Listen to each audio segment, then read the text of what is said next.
సిగ్గుండాలరా, యుద్ధం కూడా ఆ తర్వాత ఆపేస్తారు. Welcome back to day 2 in Pondicherry. Beach లో బికినీ వేసుకుని సనీ లియోన్ వచ్చినట్టు ఆమెను చూడటానికి నేను బాలయ్య బాబులో రెడీ అయిపోయి నా దగ్గరలో ఉన్న రాక్ బీచ్ కి అయితే వచ్చేసాను. ఫ్యామిలీ పిల్లలతో కాకపోయినా నీ గుంటతో కాకపోయినా కనీసం ఫ్రెండ్స్ తో అయినా లేతే సింగిల్ గాను వచ్చి ఎంజాయ్ చేయమావా. దొరికిన టైంలో మనం ఎంజాయ్ చేయాలి, లేని టైంలో మనం కష్టపడాలి. అదే లైఫ్ అంటే. ట్రిప్ ప్లాన్ చేసుకుని అస్సలు రాకుమావా, ఖచ్చితంగా ఫెయిల్ అయ్యింది. నువ్వు అన్ని అనుకున్నట్లు జరిగితే అది లైఫ్ ఎందుకు అవుతుంది మావా. నువ్వు బీచ్ కి వెళ్ళి ఎంజాయ్ చేయకపోయినా కనీసం మార్నింగ్ లేచి చెరువు కట్టకైనా వెళ్ళి ఇలా ఒక టైటానిక్ పోజ్ ఇచ్చి ఎంజాయ్ చేయి. ఏదో ఒకటి చేయగానే చెయ్యి, ఖాళీకి మాత్రం అస్సలు ఉండకు. ఇక్కడ బీచ్ కి వచ్చిన తర్వాత నా లైఫ్ లో ఏం జరుగుతుందో నేనేం చేస్తున్నానని కాసేపు ఆలోచించాను. ఇలా ఆలోచిస్తూ కూర్చుంటే ఓవర్ థింకింగ్ లో వెళ్లిపోయి ఒక్కోసారి అనిపిస్తుంది నేను స్టార్ట్ చేసిన ఈ జర్నీలో నేను ఎక్కడ ఓడిపోతానేమో అని. భయం, బాధ, ఆ ఒంటరితనం ఎట్సెట్రా నా మైండ్ లో ఎప్పటికీ తిరుగుతూ ఉంటాయి. అయినా ఏదేమైనా సరే ఈ సముద్రంలో ఉన్న షిప్ ఆ అలల్ని దాటుకుంటూ ఎలా అయితే ముందుకెళ్తుందో అలానే మనం కూడా మన లైఫ్ లో వచ్చే చిన్న పెద్ద అలల్ని దాటుకుంటూ ముందుకెళ్దాం. Definitely one day success will meet.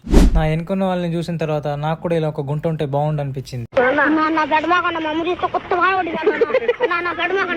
సిగ్గుండాలరా, యుద్ధం కూడా ఆ తర్వాత ఆపేస్తారు.